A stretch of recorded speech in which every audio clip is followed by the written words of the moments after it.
मेरा दोस्त अमन और मैं कॉलेज में साथ में पढ़ते हैं। मैं कभी कभी उसके साथ उसके घर में आता जाता रहता हूँ।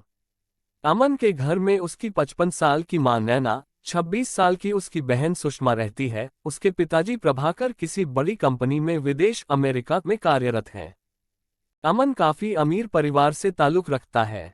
उसका घर भी काफी बड़ा ही। मैं उसके घर पहली बार उसी के साथ गया तो हमारा स्वागत एक बूढ़ी औरत ने किया जो अमन की मां नैना है। आंटी है तो बुई, लेकिन आंटी का सुडौल बदन देखकर आज भी कई लोग मुट्ठू मारते हैं। आंटी ने गुलाबी रंग की चिपली फिसलनदार नाइटी पहन रखी है। आंटी का बदन मोटा है और बूब्स सुडौल है। बूब्स का आकर नाइटी में स्पष्ट पता चल रहा है। आंटी दिखने में दूध की तरह गोरी चिट्टी, लगभग 53 से 55 साल के मध्य की सुंदर मोटी औरत है जिसने मांग में सुर्ख लाल रंग का सिंदूर भरा हुआ है। हाथों में लाल रंग की चूड़ियां पहनी हुई है। हाथों और पैरों के नाखूनों में गुलाबी रंग की नेल पॉलिश आंटी के सेक्शन में चार चांद लगा रही है। आंटी के गले में एक सोने की चेन और मंगलसूत्र है। मतलब पूरी तरह से एक परफेक्ट सुशील, शादीशुदा, संस्कारी भारतीय नारी के लक्षण आंटी में भी हैं।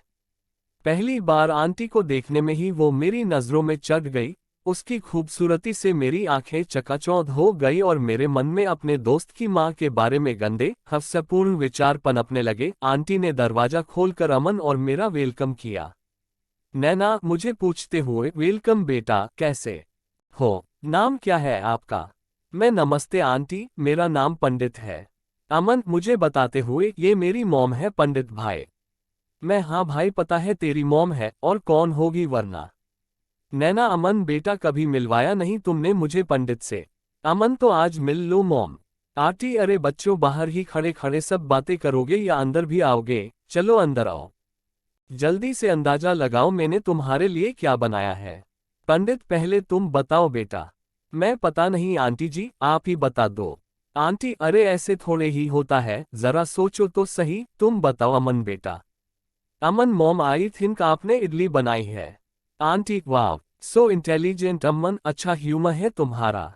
अमन इतराते हुए, वो तो बचपन से ही है, लेकिन कभी घमंड नहीं किया। हम सब हंसने लगते हैं और इसके बाद आंटी हमारे लिए इडली लाती है और हम बड़े चाव से इडली खाते हैं। बहुत ही लाजवाब इडली बनाई थी आंटी जी ने। मेरे जाने का समय हो गया था, लेकिन आंटी ने मुझे वहीं रुकने को कहा। मैं, ओके आंटी, मैं चलता हूँ। आंटी, अरे बेटा इतनी जल्दी? आज यही रुक जाओ, आराम करो, कल चले जाना। अमन, हाँ पंडित भाई, आज यही रुक जाता हूँ। आंटी खुश हो जाती है और मुझे अपने गले लगा लेती है, जिससे कि आंटी के बूब्स मेरी छाती से दब जाते हैं और मेरा बदन सिहर उठता है और लंड खड़ा हो जाता है। ऐसी अनुभूति मुझे शायद ही पहले कभी हुई हो। जब आंटी मुझसे गले लगी तो उनसे भीनी भीनी इत्र की खुशबू आ रही थी, जैसे अमीर लोगों से आती है। और आंटी इस बुढ़ापे की उम्र में भी गजब लग रही है। एकदम साफ चेहरा, साफ नाखून, गोरा बदन, गोरे हाथ पैर, अप्सरा जैसे लग रही है। अगर आप देखना चाहते हैं आंटी कैसी लगती है तो गूगल में पुन्नम्मा बाबू मलयालम अभिनेत्री सर्च करना। अमन की मॉम नैना आंटी बिल्कुल वैसे ही लगती है। आंटी, ये आज पंडित यही रुकेगा? क्या खाएगा पंडित डिनर में बताओ? मैं कुछ भी बना देना आंटी, मैं सब कुछ खा लेता हूँ।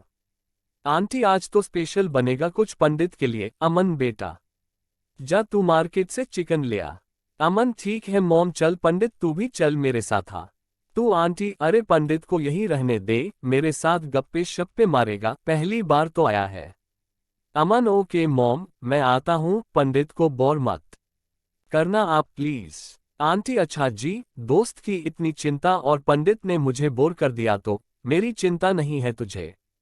अमन मेरी तरफ देखते हुए, पंडित मेरी मॉम को भी बोर मत करना। मैं चुन गया और यूं आया। मैं, तू फिक्र मत कर अमन भाई, तेरी माँ मेरी माँ है, मैं बोर नहीं होने दूंगा मॉम को। आंटी, ओह कितने स्वीट हो तुम दोनों, आज से मेरे दो ए पंडित, आज से मुझे माँ कहकर बुलाना। ओके। मैं, ओके आंटी, ओह सॉरी मेरा मतलब ओके माँ। और हम सब हंसने लगते हैं और अमन बाजार चला जाता है। अब घर में सिर्फ मैं और आंटी अकेले थे, गप्पे मार रहे थे। आंटी, पंडित बेटा और बता क्या क्या हॉबी है तेरी? मैं, बस माँ, कभी क्रिकेट फुटबॉल खेल लेता हूँ, कभी कभी बाइक में कहीं अकेला दूर निकल जाता हूँ घूमने। आंटी, ओह अच्छा, बाइक में अकेला क्यों जाता है, गर्लफ्रेंड नहीं है क्या तेरी? मैं शर्माते हुए, नहीं माँ, कोई बनी ही नहीं अभी तक। आंटी तू कोशिश ही नहीं करता होगा पगले, वरना तू इतना हैंडसम जवान है, तुझसे लड़की न पटे ऐसा नहीं हो सकता। अमन की है कोई कॉलेज में पटाए हुई। मैं नहीं माँ, वो श्री मेरे ही जैसा है। आंटी उफ़ा, मेरे दोनों बेटे ऐसे सीधे साधे साधु बाबा हो क्या जो नहीं पटाए अभी तक कोई? अभी तक तो तुमने बहुत कुछ कर देना था, तुमने तो नाक कटवा दी है सही में पंडित बेटा।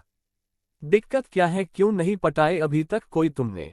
मैं अमन का तो पता नहीं माँ, लेकिन मुझे कोई पसंद ही नहीं आती। आंटी अच्छा, कैसी लड़की पसंद है तुझे?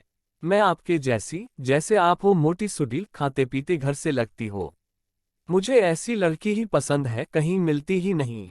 आंटी चल हट बदमाश कहीं का, मैं तो अब बूढ़ी हो चुकी हूँ। मैं नहीं माँ, आप सचमुच अभी भी जवान लड़कियों को टक्कर देती हो। मुझे तो आप पहली नजर में पसंद आ गए थे सच्ची में। तेरी कसम। आंटी गंदे बच्चे, मुझे चने की झाड़ में चढ़ा रहा है। शर्म कर बेटा, अपने दोस्त की मम्मी पे डोरे डाल रहा है तू। मैं डोरे नहीं आंटी, आपको सच्चाई से वाकिफ करा रहा हूँ। आप बहुत खूबसूरत हो, अमन ने कभी कहा नहीं आपसे? आंटी उसको कहा अपनी माँ की फिक्र है, लेकिन अब नया बेटा बना है तू, तेरे मुंह से अपनी तारीफ सुनकर ये लगा पंडित बेटा। मैं दीदी कहाँ है? अमन की दीदी भी है, वो दिख नहीं रही। आंटी ओह अच्छा, सुषमा वो ऑफिस गई है, अभी आने वाली होगी। तू मिला है क्या उससे? तू में नहीं नहीं आंटी, वो अमन ने मुझे मोबाइल में फोटो दिखाई थी। दरअसल कॉलेज में अमन ने मुझे अपने मोबाइल में उसकी दीदी की फोटो दिखाई थी, जिसमें उसकी दीदी ने खुले गले का एक टॉप पहन रखा था, बाहें पूरी नंगी थी, बूब्स की घाटी दिख रही थी, बूब्स के ऊपर छाती में एक काला तिल था जो गोरे बदन की शोभा बढ़ा रहा था। टॉप इतना छोटा था कि अमन की दीदी की गहरी नाभि स्पष्ट दिख रही थी।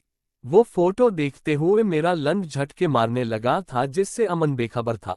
उसकी दीदी थोड़ा मोटी थी, गोरी थी, लेकिन बहुत सेक्सी लग रही थी। उसकी दीदी की फोटो को याद करके मैंने पता नहीं कितनी बार मुट्ठी मारी होगी। आंटी ये अमन को इतना टाइम क्यों लग गया? फोन करती हूँ इसे। आंटी ने अमन को फोन किया तो अमन ने बताया कि उसे घर पहुंचने में समय लग जाएगा। उसके रॉकी भैया उसे जबरन पार्टी में ले गए हैं। नैना आंटी नाराज हो गई, लेकिन मेरे मन में लड्डू फूटने लगे। नैना आंटी ने गुस्से से फोन काट दिया। मैं क्या हुआ आंटी, क्या कहा अमन ने? आप इतनी टेंशन में क्यों हो?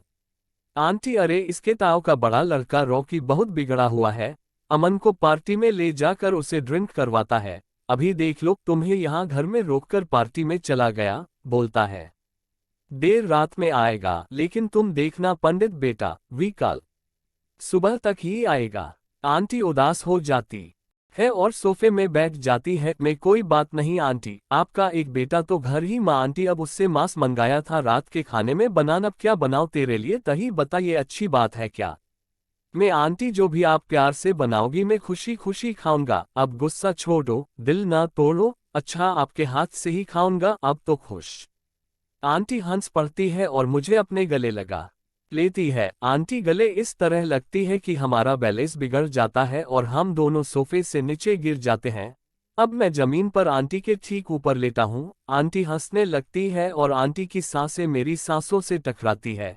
आंटी के बूब्स मेरी छाती से दब जाते हैं। मेरा लंड बिल्कुल खड़ा हो गया है और ठीक आंटी की चूत के ऊपर है और झटके मार रहा है, जिसका एहसास आंटी को भी हो रहा है। मैं कुछ देर ऐसे ही आंटी के ऊपर चित लेटा रहा और हम दोनों हंस रहे हैं। आंटी अब हट बेटा, ऐसे ही लेटा रहेगा क्या? माँ के ऊपर में हटने का मन नहीं है माँ, ऐसे ही लेटे रहने दो प्लीज। आंटी तुझे अच्छा लग रहा है क्या? वीडियो पसंद आया है तो सब्सक्राइब करो, बेल आइकॉन दबाओ।